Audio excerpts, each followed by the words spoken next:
Bin Laden, his boys had me messed up for a long time. I'm telling you. I fly way too much for them to be playing with planes like they playing with them planes. I'm telling you right now. I used to go right to sleep on the plane. I don't blink my eyes when I go on the plane, understand me? I give everybody on the plane the wide eye. When I'm looking at you. Matter of fact, turn around and mind your business. Don't turn around and look at me. Look frontwards. Don't look at me back here. Mind your own business. I'm looking at everybody. I don't let nobody sit beside me on the plane. I buy all the tickets in my row. I buy the window, the middle, and the aisle. I'm like, look, get out my row. This is my whole row. Get out of here. Nobody gonna get stabbed in this row. No, I don't want no more peanuts. I need some more light over here, please. I had to do that. Got on a plane one day, this little boy was sitting beside me. He was old looking in the face. I thought he was a midget. It scared me so bad I didn't know what he was. You know, because Bin Laden said he was coming back with some little tricks. I thought this could be one of his little tricks right here. I said, look, I don't know who you are, but I know what you will be. It's punched in the face like a man. You sitting there grinning and playing. I'm telling you right now, I'm gonna punch you in the face like a man. I'm telling you right now. I'm scared, I'm nervous, you touching me and asking me all those stupid questions, getting up you in the bathroom too. Sit in your seat, please. I'm telling you. I'm gonna punch you in the face like a man. I'm telling you. Ask me, can I put his bag in the overhead? No, I can't put your bag in the overhead. You knew you couldn't put it in when you got on the plane. I mess around, reach up on my tippy toes, and you cut me across my stomach. That's a midget trick right there. Hey, welcome to Keeping It 100 with Sean Sarvis. Today is my very, very special guest, Christian comedian Mike Washington. Man, we just watched your clip, man. You are hilarious, a legend in the Washington, D.C. area. And that's major because in this pedigree, we have some great comedians. We know about Martin Lawrence, we know about Dave Chappelle, we know about Wanda Sykes, man. And I will put you in that regard, in that pedigree with them, man. Wow. So, that's my dog. What's happening? Everything is good, man. Good, man, good. Look, you were doing secular comedy for a number of years, right. And why Christian comedy? Well, you know, I'll tell everybody, when I first started off, my kids were too young to understand what I was talking about. Mm-hmm. When they started understanding what I was talking about, and I was on the road with Cheryl, and not to put Cheryl under the bus, but you know, Cheryl's jokes were very, very X-rated, and my son and daughter knew what she was talking about. Mm-hmm. And watching the audience laugh at those jokes, I thought to myself, it wasn't good. So I said, well, I can show them better. I can tell. Sure. So I decided I would change my style of comedy. And then you know the rest is history because you know, between you and Charles, he hounded me, mm-hmm. But I didn't know what I was gonna get out of it. Okay. And once I started, you know, use my foundation because all my shows came from you, mm-hmm. all the knowledge I got. Man, he's never lied a day in his life. But now you're a Christian comic. Now you have been on BET's Comic View. You've been on several national television appearances. Was on the road with Cheryl Underwood. You have opened up for Dave Chappelle and worked with Mike Epps and even Kevin Hart.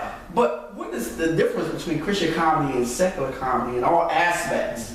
I get something more out of it in this realm because I can entertain people that I've never been entertained before. Sure. Meaning the age groups. You know, I was able to go into schools to do career day. Never did that before as a secular comic, you know, because I couldn't show them my material. You know what I mean? So that's part of the whole presentation. I really get a kick out of knowing someone feels good about seeing me on stage and not having to worry about me saying something to offend them. That's one thing I love about you, and you're my dog. Everybody that knows me here in the DC area know that Mike is my man and put him down on different shows. But one thing about you is being a comedian, you are a man of God. You are a man of integrity. And so what you get with Mike is you're going to get everywhere. The brother is bad, and like with you, first of all, Mike Washington is a comedian where if you're somewhere and other comedians are on, you're like, yeah, let me go give me a hot dog or go put some chili on there, give me a soda. But Mike Washington, you want to go, if you're a comedian, you want to go and sit down and watch him because he's an artist. And not only is he an artist on stage, man, he is an artist, abstract artist, yeah, right? Yeah. Man, your paintings are bad. How did you find that gift? Same. I was doing comedy, and I decided that I was going to start doing Christian comedy. So, I mean, I just said a prayer. I said, Lord, if you could show me another talent that I have, a hidden talent that I had that I didn't know I had, and expose it, I want to capitalize on it and share it with other people. Wow. And so that's how I found out I could paint or draw, or had an eye for, I guess, interior design, or whatever the case may be, and all, you know. So that's how that came about. Because in the DC local, in the DC area, you have done some major players. You've decorated a lot of people's houses. Who house have you decorated? From Channel 4 News, formerly from Channel 4 News, Susan Kidd. Currently, right now, from Channel 9 News, Dirk McGinty. And the likes of those type of people. Okay. Give us the worst experience that you've ever had on stage. Wow. That was probably when I first started doing comedy. I thought I knew it all. Used to dress up in character. Went to a talent show at Howard University. Invited all my old girlfriends. I was married at the time. I called myself showing off. I'm like, look, big shout out to Sharon. Let me show you a show. Oh, she knew. Sharon knew. It's funny. She thought it was hilarious. I said, I'm gonna invite the girls that I used to date, let them see, you should have married me. You know, I'm about to be big. Listen to me. They booed me so bad. Woo! The stage seemed like it got longer. In other words, I was walking, but I thought it was on a treadmill. I said, I can't get out of these people's sight fast enough. I ended up going to the bathroom at Howard University. I went in the bathroom. And these two knuckleheads came to the bathroom. They was like, man, forget what they talking about. You was funny. You was hiding out in the bathroom? I was, well, listen to me.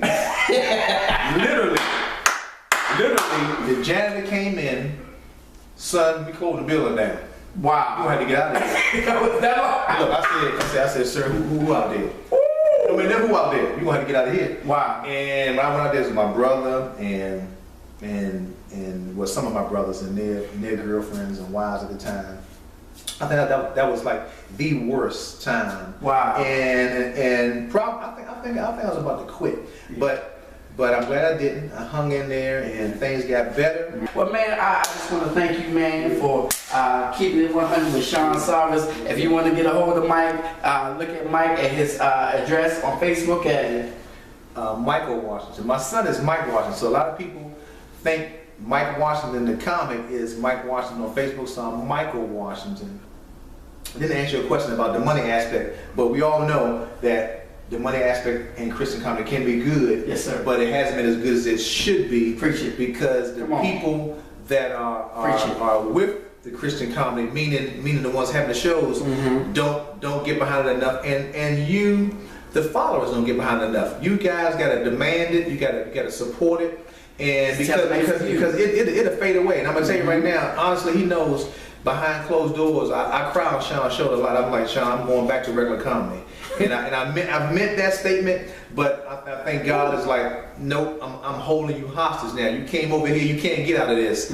So I'm giving it my all. So that's 100% about it. And that's 100%. The man said, y'all, that he is on the threshold of going back to second comedy. That's right, but we're gonna keep him here, man, because the ministry, the kingdom needs him. A great talent, Mike Washington, y'all. God bless y'all. We'll see y'all next time. Peace.